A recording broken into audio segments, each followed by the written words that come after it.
J'espère que vous allez bien les gars, la grande famille des entrepreneurs, et pour ceux-là même qui veulent entreprendre, vous savez, aujourd'hui cette vidéo elle est spéciale, je dis bien spéciale parce que on va parler à la diaspora, surtout on va s'adresser à la diaspora parce que c'est très important de parler de ce sujet qui touche beaucoup de personnes, surtout la diaspora. Vous savez, c'est intéressant ici quand tu es à la diaspora, tu as certaines facilités d'économiser ton argent pour acheter un terrain, pour acheter une parcelle, pour acheter un terrain, comme un lot, comme on le dit, pour faire soit construire une maison ou construire tout ce que tu veux.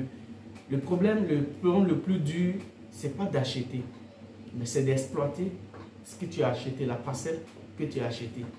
Parce qu'aujourd'hui, tu achètes un terrain soit à 2-3 millions et tu finis de l'acheter. Tu mets des années avant de mettre quelque chose sur le terrain. Malgré que tu as tous les papiers au complet, malgré que tu as tout ce qu'il faut comme papier, ACD, en fait tout ce que tu connais comme papier quand tu achètes un terrain, mais des gens peuvent t'arracher ton terrain si tu n'exploites pas le terrain. Et finalement, tu sors perdant. Tu sors perdant parce que aujourd'hui, on voit la situation du pays. Et aujourd'hui, on voit qu'en diaspora, beaucoup de personnes se sont retrouvées dans un peu dans ce même cas, qui ont perdu les terrains, qui ont acheté les parcelles pour construire quelque chose, soit une maison ou tout ce que vous voulez, mais finalement qui ont perdu la parcelle. Pourquoi? Alors, il y a trois raisons.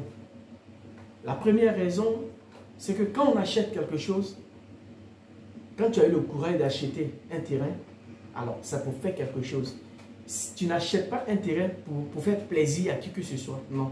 Tu achètes un terrain pour faire quelque chose, pour exploiter le terrain, pour construire sur le terrain, pour mettre tout ce que tu veux sur le terrain.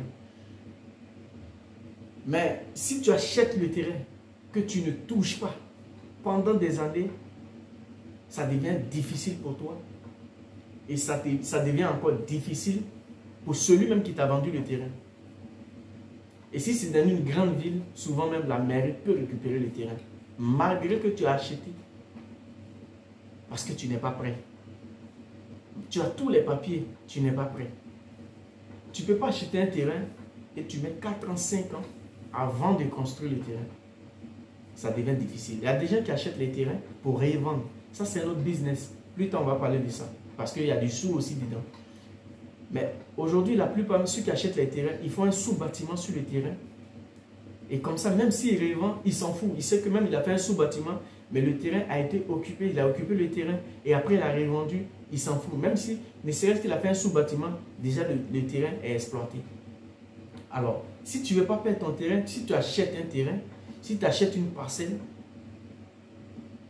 essaye de mettre quelque chose comme un sous-bâtiment, comme en tout cas, mets tout ce que tu peux dessus pour toujours exploiter le terrain, pour que le terrain soit en mouvement, pour que tu puisses toujours faire quelque chose sur le terrain. Mais tu ne veux pas acheter le terrain et tu mets des années pour construire le terrain. Au niveau de la diaspora, je parle surtout de la diaspora. Beaucoup de personnes ont perdu des terrains comme ça. Et tu sais que tu achètes le terrain à distance. Ou soit tu peux être sur le terrain, tu peux être là et toi-même tu achètes. Mais tu ne vis pas là-bas. Donc tu n'es pas là-bas. Tu vis en diaspora, tu vis hors de ton pays. Alors, qu'est-ce que tu dois faire? La première des choses, ne serait-ce que faire un sous-bâtiment.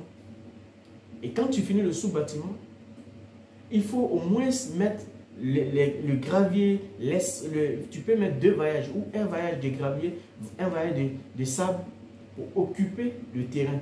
Alors, celui qui vient, soit qui avait l'intention de te prendre ton terrain, quand il vient, qu'il voit tout ça sur le terrain, il a peur de s'engager même pour acheter le terrain.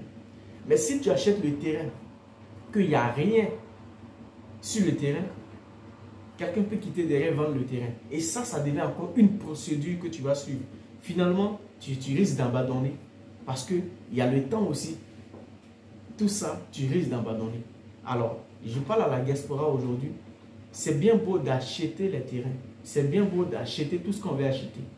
Mais quand on achète, ayons le courage de mettre au moins un sous-bâtiment si tu n'es pas encore prêt. Il ne faut pas attendre longtemps. Parce que quand tu attends longtemps, tu peux perdre ton terrain. C'est vrai, tantôt on fait des vidéos pour encourager les gens pour investir au pays. On fait des vidéos pour encourager les gens pour se lancer en business. C'est très intéressant. Mais en même temps, il faut donner la réalité, il faut dire la réalité à certaines personnes. Parce que chacun de nous veut quand même faire quelque chose. Mais il ne faut pas acheter un terrain et laisser 3-4 ans. Finalement, tu peux perdre le terrain. Tu n'as pas le temps de suivre une procédure en justice, en tout ça, parce que tu n'as pas le temps. Déjà ici, au niveau d'ici, il n'y a pas assez de temps. Donc, tu ne vas pas avoir tout ce temps pour suivre ça. Finalement, tu perds le terrain. Et si tu tombes sur quelqu'un qui a acheté le terrain, qui a assez d'argent que toi, ou qui a assez de relations, comme on le sait tous, qui a assez de relations que toi, tu vas sortir perdant dans cette affaire. Alors, j'aimerais dire à certaines personnes, quand on achète quelque chose, c'est pour exploiter le terrain. Alors, voilà les petites techniques que je vais te donner aujourd'hui. Ces techniques, si tu l'utilises, je pense que tu seras gagnant dans cette affaire. Vous savez, quand tu achètes un terrain, que tu l'achètes loin de la ville, ou pas, je sais qu'aujourd'hui, c'est pas, en tout cas un peu loin de la ville, même si tu ne peux pas mettre un sous-bâtiment, il faut cultiver quelque chose sur ce terrain.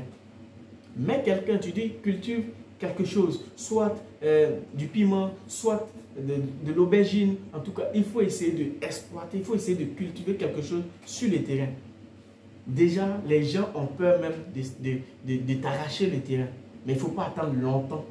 Sinon, tu risques de sortir, de perdre toi-même ton terrain. Or, pourtant, nous savons comment on fait ici pour avoir de l'argent. Ce n'est pas facile. On peut encourager les gens à aller investir. Mais en même temps, il faut leur donner le secret de ne pas sortir zéro. Parce que quelqu'un qui prend 3, 4, 5 millions pour acheter un terrain, finalement, il sort zéro. Je pense que même si tu lui donnes des cours, comment faire pour gagner de l'argent, comment il faut investir, dans quel domaine, la personne ne va jamais, au grand jamais, avoir le courage d'investir. Sauf si la personne est têtue. Alors, tout ce que moi je peux te donner comme conseil, tout ce que je peux donner comme conseil à la diaspora, c'est d'aller investir. Je fais des vidéos souvent de temps en temps pour encourager les gens à entreprendre. Mais il faut aussi faire des vidéos pour motiver les gens que quand on achète quelque chose, c'est pour au moins exploiter le terrain. Alors, c'est le moment de t'engager et à prendre un terrain.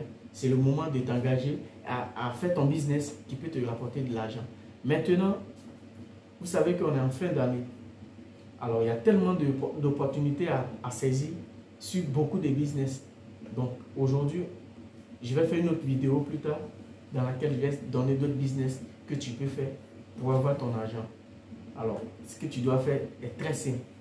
C'est de t'abonner et de partager la vidéo. Parce que c'est très important de partager et surtout d'activer la cloche de notification pour ne même pas rater des vidéos. Que Dieu vous bénisse. On se dit à tout à l'heure pour une autre vidéo. Et puis ciao.